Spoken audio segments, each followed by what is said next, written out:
ఇక్కడ ఎంపీ ఉదయ్ శ్రీనివాస్ మాట్లాడుతున్నారు. తీసి తీయడం జరిగింది. ఇప్పుడే కాళ్ళలో కూడా ఇంకొకటి ఎగిరిపడ్డదని చెప్పి ఇప్పుడే తీస్తున్నారు. సుమారు 15 to 17 మందిని హాస్పిటల్కి తరలించడం జరిగింది.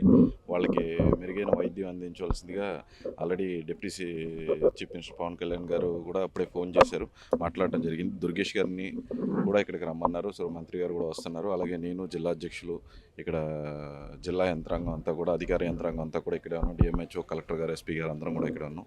సో ఇంకా బాడీస్ ట్రేస్ అవుట్ అవుతున్నాయి. దీనికి లోకల్స్ కూడా సహకరిస్తున్నారు. అండ్ డెఫినెట్లీ అందులో అధికార దుర్వినియోగం మాత్రం ఉందంటే మాత్రం తక్షణమే ఎంక్వైరీ చేయటం జరుగుతుంది. ఎంక్వైరీ చేసి ఇందులో ఎవరైనా సరే దీన్ని బైపాస్ కనుక చేసి పర్మిషన్స్లో కానీ లేకపోతే సెక్యూరిటీలో కానీ బైపాస్ చేస్తుంటే మాత్రం డెఫినెట్లీ దీన్ని సస్పెండ్ చేస్తారు. అలాగే బాధితుల కుటుంబాలని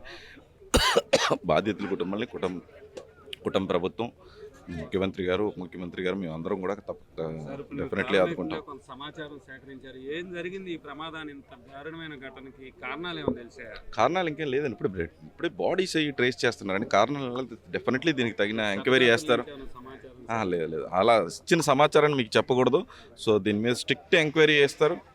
judiciary plus revenue plus police అందరూ కలిసి ఉండేటట్టు, ఓపెన్గా తెలిసేటట్టు ఎంక్వైరీ చేస్తారు. అందులో ఎంక్వైరీలో ఎవరిని తేలినా, అది ఎవరైనా సరే తగిన ఇది మాత్రం తప్పదు. నిర్వాహకుడు కూడా చనిపోయారని అంటున్నారు.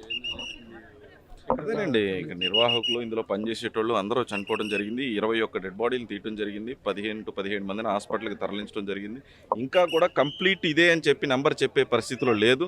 సిచ్యువేషన్ చూస్తున్నారు, ఇంకా ట్రేస్ అవుట్ చేస్తున్నారు. అంటే ఒక దగ్గర బాడీ అనేది ఒక దగ్గర ఉండట్లేదు, అది పార్ట్స్ కింద ఇక్కడికి వెళ్ళి పడటం జరిగింది. అంటే భారీ పేలటం వల్ల ఈ పార్ట్స్ కింద పేలటం జరిగింది. అండ్ ఫోన్లో మా అధినేత పవన్ కళ్యాణ్ గారు కూడా మాట్లాడి నన్ను, దుర్గేష్ గారిని, మా జిల్లా అధ్యక్షుల్ని ఇక్కడే ఉండి దీనికి కావాల్సిన వర్క్ని హెల్ప్ చేయమన్నారు. So we are here and working on it. And రాత్రి రేపు పొద్దున కల్లా మొత్తం టోటలీ ఎంతమందికి ప్రమాదానికి గురయ్యారు, ఏం చేస్తారు అనేది మాత్రం చెప్తారు.